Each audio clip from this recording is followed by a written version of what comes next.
La principale objection contre le paganisme des chrétiens qui ont mis des païens à mort est que le culte païen serait un culte satanique, autrement dit une œuvre du malin. Ce qui fait que le culte païen aurait une tendance contre nature. Pour les païens, leur culte est orienté au contraire vers la nature. Les valeurs païennes sont justement de vivre en harmonie avec la nature. D'ailleurs, les célébrations païennes sont toutes orientées autour des cycles lunaires et solaires, et elles marquent les moments clés de la vie paysanne pour ce qui est de planter, semer, récolter. Le paganisme est à ce titre plus proche que le christianisme et le judaïsme de la vie véritable, c'est-à-dire de la nature. Les païens ne s'enferment pas dans des églises, mais ils vivent leur spiritualité au sein même de la nature. Pour mettre les choses au clair, dans le domaine des divinités, la croyance païenne est fondée sur une conception masculin-féminin du divin en premier lieu. Il est un fait qu'il y a une croyance polythéiste qui amène vers une multitude de dieux et de déesses, et qu'il est connu qu'il y a eu des sacrifices de sang pour ces divinités, même plus précisément des sacrifices humains. Il faut toutefois noter au passage que le Dieu de la Bible a récompensé Abraham justement parce qu'il était prêt à lui sacrifier son fils de façon déterminée. Par ailleurs, on voit une multitude de sacrifices de sang pour le Dieu de la Bible durant la période pré-chrétienne dans le temple de ce Dieu et dans les synagogues.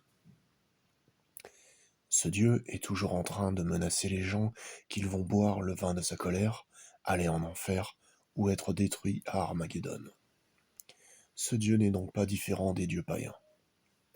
Il a même une tendance contre nature à considérer que la femme doit être soumise à l'homme, ce que l'on ne retrouve nulle part dans les règnes animal et végétal, le monde naturel. Mais les opposants du paganisme ont autre chose contre celui-ci, les orgies. Eh bien, il est maintenant le moment de rappeler que le paganisme n'est pas forcément polythéiste. Il peut être tout simplement duothéiste, dans cette conception masculin-féminin du divin rapportée plus haut. Et je vais vous expliquer pourquoi cela change tout. Le duothéisme a son texte sacré, le livre de la voie de la vertu, Tao Te Ching de Lao Tzu. Comme le paganisme, le livre respire l'harmonie et l'équilibre avec les forces de la nature. Il présente la source de toute vie sur Terre comme la mère de l'univers. Le chapitre 42 du Tao Te Ching parle du yin et du yang en ces termes. Toutes choses débutent avec le féminin et vont vers le masculin. Quand le masculin rejoint le féminin, toute chose s'harmonise. Mais il faut se rappeler le chapitre 4 qui dit que le Tao est plus ancien que les dieux.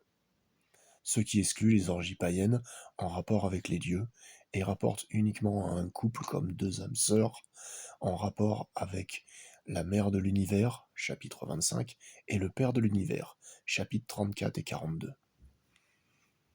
Le modèle duothéiste est donc celui d'un homme et d'une femme qui sont l'image de l'harmonie, à l'instar de la déesse mère de l'univers et le dieu père de l'univers. Cela règle un point fondamental en ce qui concerne la sorcellerie moderne et ses rites. Comme pour les coutumes d'orgie païenne, chez certains peuples antiques, le grand rite de la Wicca gardnerienne, lorsqu'il est pratiqué de manière charnelle, n'a pas lieu d'être dans un contexte où l'on veut s'harmoniser avec la nature, comme c'est normalement le cas dans la Wicca. L'argument est très simple. Dans la nature, selon la conception spirituelle des choses, les animaux, les plantes et les arbres ont la capacité de communiquer par la pensée, ils ont une âme, un esprit, et donc ils ont une spiritualité. Et pourtant, les animaux prennent naturellement un plaisir dans les relations sexuelles, ils ont leur loi territoriale en matière de partenaires, et on observe qu'aucun rapport sexuel n'a lieu parmi eux dans le but de célébrer les divinités, et qu'à aucun moment le sexe n'est utilisé dans des objectifs magiques.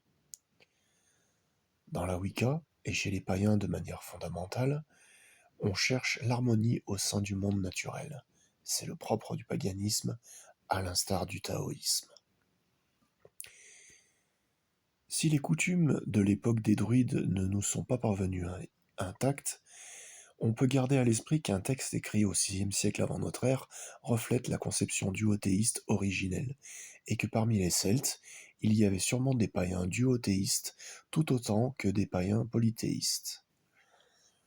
Par ailleurs, les croyants en une mère de l'univers et un père de l'univers n'auront jamais pratiqué de sacrifices humains, et c'est ce que reflète la différence entre la personnalité du Tao et la personnalité des dieux du polythéisme.